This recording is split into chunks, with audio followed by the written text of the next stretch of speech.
రాష్ట్రంలో లోక్సభ పోలింగ్ ముగిసింది. నువ్వా నేనా అన్నట్టు సాగిన త్రిముఖ పోరులో విజయం ఎవరిదనే చర్చ అన్ని పార్టీల్లోనూ మొదలైంది.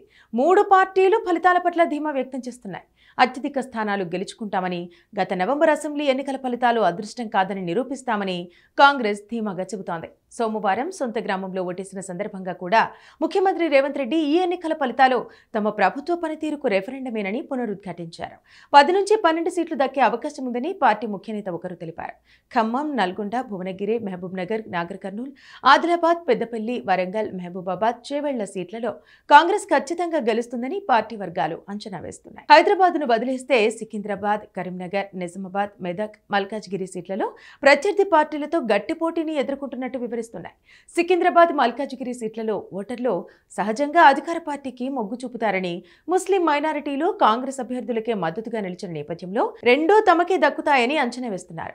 రేవంత్ రెడ్డి ప్రభుత్వం పనితీరు పట్ల ఉన్న సానుకూలత, బీజేపీ వస్తే రాజ్యాంగాన్ని రద్దు చేస్తుందన్న ప్రచారాలకు తోడు రాష్ట్ర వ్యాప్తంగా ముస్లిం మైనారిటీల్లో మెజారిటీ ఓటర్లు కాంగ్రెస్కు మద్దతుగా నిలవడంతో కాంగ్రెస్కు సానుకూల పరిస్థితి స్పష్టంగా కనిపించిందని పార్టీ నేతలు చెబుతున్నారు. రాష్ట్రంలో మెజారిటీ ఎంపీ స్థానాలు తామే సాధించబోతున్నామని కమలనాథులు ధీమా వ్యక్తం చేస్తున్నారు. గత లోక్సభ ఎన్నికలతో పోలిస్తే పోలింగ్ శాతం పెరుగుతోందని, ఇది తమకు అనుకూలిస్తోందని అంటున్నారు. ఓటు బ్యాంకు భారీగా పెరుగుతోందని, 9 నుండి 10 సీట్లు వస్తాయని అంచనా వేస్తున్నారు. పట్టణ ప్రాంతాల్లో పోలింగ్ శాతం తగ్గినా బీజేపీకి ఆదరణ పెరిగిందని, గ్రామీణ ప్రాంతాల్లోనూ మోదీ క్రేజ్ విస్పష్టంగా కనిపించిందని బీజేపీ సీనియర్ నేత ఒకరు విశ్లేషించారు. ఒక ప్రధాన కులం ఈసారి పూర్తిగా తమ ప్రత్యర్థి వైపు మొగ్గు చూపినట్టు సమాచారం అందిందని, అయితే దీని ప్రభావం పెద్దగా ఉండబోదని చెప్పారు. యువత పెద్ద ఎత్తున పోలింగ్ కేంద్రాలకు తరలివచ్చారని, మోదీ రాష్ట్ర వ్యాప్తంగా ప్రచారం చేయడం కలిసి వచ్చిందని చెబుతున్నాయి. ప్రధానిగా మోదీ మరోసారి కొనసాగాల్సిన అవసరాన్ని ప్రచారం చేశామని, యువత కూడా అనుకూలంగా స్పందించిందని తెలిపాయి. కనీసం 6 స్థానాల్లో గెలుపు తథ్యమని బీఆర్ఎస్ భావిస్తోంది. రాష్ట్రంలో అధికార కాంగ్రెస్ వైఫల్యాలు, కేంద్రంలో బీజేపీ తెలంగాణకు ఏమీ చేయటం లేదన్న అంశాలే ప్రధాన ఎజెండాగా బీఆర్ఎస్ ఈ ఎన్నికల్లో ప్రచారం నిర్వహించింది.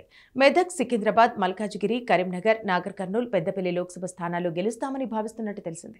ఓటింగ్ శాతం ఏమాత్రం తగ్గదని అంచనా వేస్తున్నారు. మెదక్ ఏళ్ల తరబడి కేసీఆర్ కు అనుకూలంగా ఉన్న స్థానమని, అక్కడి గెలుపు తేలికేనని, మల్కాజ్గిరి, సికింద్రాబాద్ పరిధిలో పార్టీ ఎమ్మెల్యేలు ఉండటం, సికింద్రాబాద్లో పార్టీ అభ్యర్థికి ప్రజల్లో ఎక్కువగా ఆదరణ లభించడం కలిసి వస్తాయని అంచనా వేస్తున్నారు. పోలింగ్ తేదీ నాటికి రాష్ట్రంలోని మెజారిటీ లోక్సభ సీట్లలో కాంగ్రెస్, బీజేపీ అభ్యర్థుల మధ్యనే ముఖాముఖి పోటీ నెలకొన్నట్టుగా వాతావరణం ఏర్పడిన నేపథ్యంలో ఆయా స్థానాల్లో బీఆర్ఎస్ ఓట్లు భారీగా క్రాస్ అయినట్టు చెబుతున్నారు.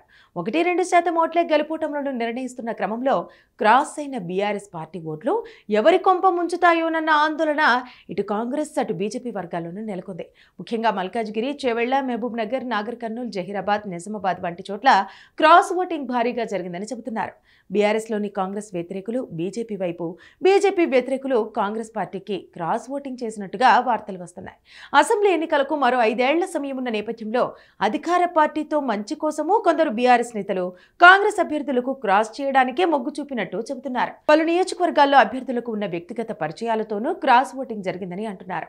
చేవెళ్ల నియోజకవర్గం తీసుకుంటే ఇటు కాంగ్రెస్ అభ్యర్థి రంజిత్ రెడ్డి, అటు బీజేపీ అభ్యర్థి కొండా విశ్వేశ్వర్ రెడ్డిలో ఇద్దరూ గతంలో బీఆర్ఎస్ పార్టీ ఎంపీలుగా పనిచేసిన వారే. ఆ పార్టీ నాయకులతో ఇద్దరికీ వ్యక్తిగత పరిచయాలు, ప్రయోజనాలు ఉన్నాయి. దీంతో ఎవరికి వీలైనంత వారు బీఆర్ఎస్ ఓటింగ్ను తమ వైపుకు తిప్పుకున్నట్టు చెబుతున్నారు.